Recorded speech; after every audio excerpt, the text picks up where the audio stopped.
Hello everyone, स्वागत है आप सबका आपके अपने YouTube channel NUS study point में। आज हम करेंगे मगध का उत्कर्ष से रिलेटेड टॉप 25 एमसीक्यू क्वेश्चंस, जिसमें हम आर्यक वंश, शिशु नागवंश और नंदवंश को कंप्लीट करेंगे। और ये क्वेश्चंस बहुत ज़्यादा इंपॉर्टेंट हैं, किसी न किसी एग्जाम में पूछे गए क्वेश्चंस हैं, तो वीडियो को एंड तक देखना। चैनल को सब्सक्राइब कर लेना, वीडियो को लाइक शेयर कर देना। तो शुरू करेंगे हमारा फर्स्ट क्वेश्चन है, आर्यक वंश की स्थापना किसने की थी? आर्यक वंश की स्थापना बतानी है, किसने की थी? आर्यक वंश की स्थापना की थी बिंबिसार ने। तो ऑप्शन सी इसका राइट आंसर होगा, बिंबिसार।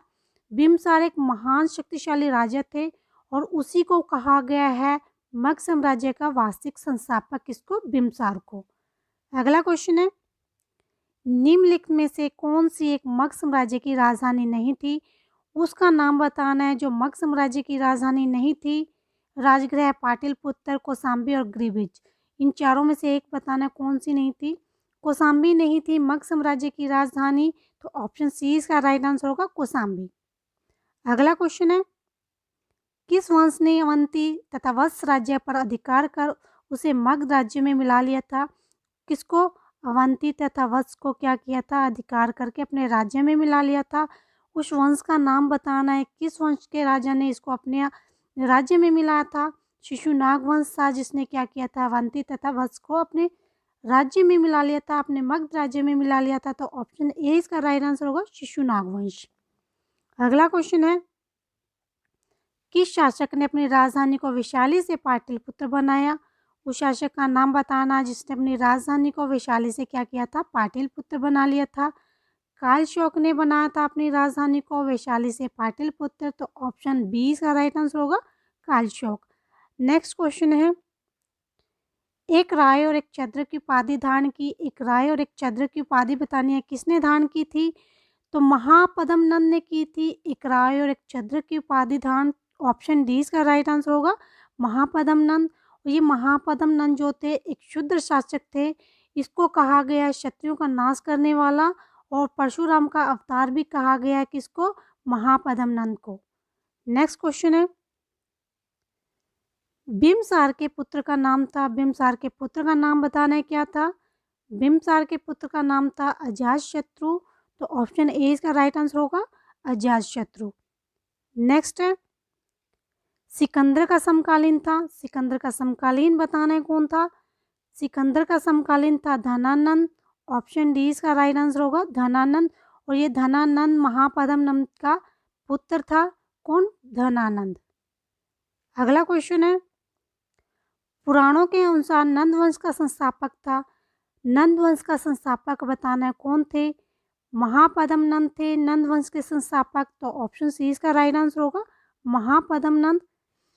किस शासक को मत्स्य पुराणों में क्षत्रोजस और जैन साहित्य में श्रेणी कहा गया है? उस शासक का नाम बताना है जिसको मत्स्य पुराणों में क्षत्रोजस और जैन साहित्य में श्रेणी कहा गया है, तो वो कौन थे? बिंबिसार को कहा गया है मत्स्य पुराणों में क्षत्रोजस और जैन साहित्य में श्रेणी, तो ऑप्शन बी इसका राइट आंसर होगा, बिंबिसार। नेक्स्ट क्वेश्चन है, किस शासक ने बज्जियों पर नियंत्रण रखने के लिए अपनी राजधानी को पाटलिपुत्र के अतिरिक्त वैशाली को दूसरी राजधानी बनाया? तो उस शासक का नाम बताना है जिसने अपनी राजधानी पाटलिपुत्र के अतिरिक्त वैशाली को बनाया था, तो वो थे शिशु नागवंश, जिसने अपनी राजधानी को पाटलिपुत्र के अतिरिक्त वैशाली को दूसरी राजधानी बनाया था। और क्यों बनाया था? ताकि वो वज्जियों पर नियंत्रण रख सकें। ऑप्शन ए इसका राइट आंसर होगा, शिशुनाग। अगला क्वेश्चन है, किसके शासनकाल में द्वितीय बौद्ध संगति का आयोजन हुआ? उस शासक का नाम बताना है जिसके शासनकाल में क्या हुई थी?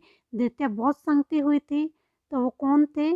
कालशोक थे जिसके शासनकाल में द्वितीय बौद्ध संगति का आयोजन हुआ था, तो ऑप्शन बी इसका राइट आंसर हो जाएगा, कालशोक।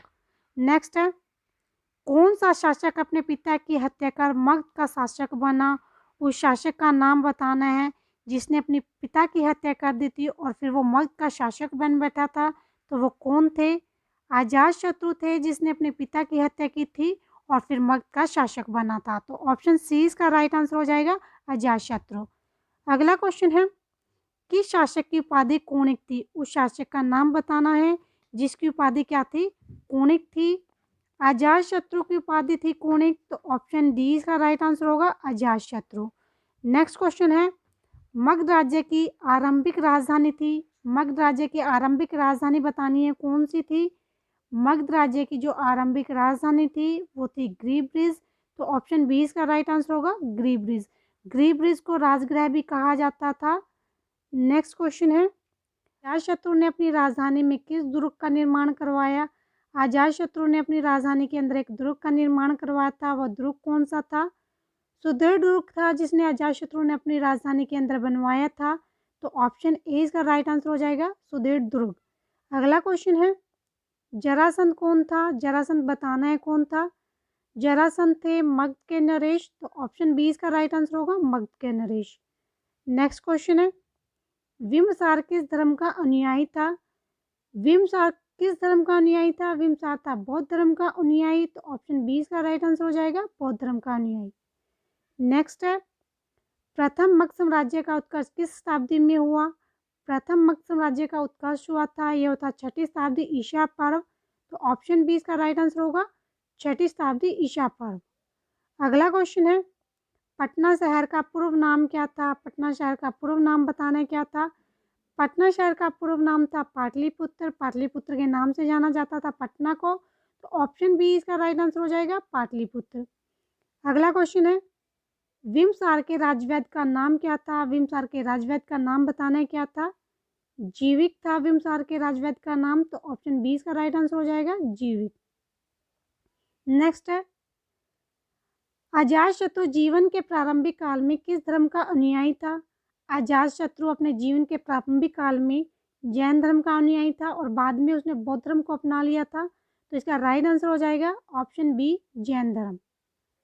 अगला क्वेश्चन है, किस शासक ने पाटलिपुत्र को अपनी राजधानी बनाया?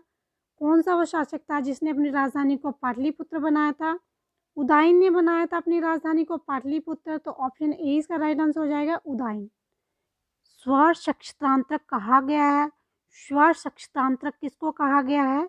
महापद्म नंद को कहा गया है स्वर शस्त्रांतक। तो ऑप्शन सी इसका राइट आंसर हो जाएगा, महापद्म नंद। स्वर शस्त्रांतक का मीनिंग होता है शत्रुओं का नाश करने वाला। तो शत्रुओं का नाश करने वाला किसको कहा गया है? महापद्म नंद को कहा गया है स्वर शस्त्रांतक। नेक्स्ट है, शिशु नागवंश का अंतिम शासक कौन था? शिशु नागवंश का अंतिम शासक बताना है कौन था? नंदीवर्धन थे शिशु नागवंश के अंतिम शासक। तो ऑप्शन ए इसका राइट आंसर हो जाएगा, नंदीवर्धन। तो ये थे आज के हमारे टॉप 20 MCQ क्वेश्चंस। वीडियो पसंद आए तो शेयर लाइक कर देना और चैनल को सब्सक्राइब कर लेना।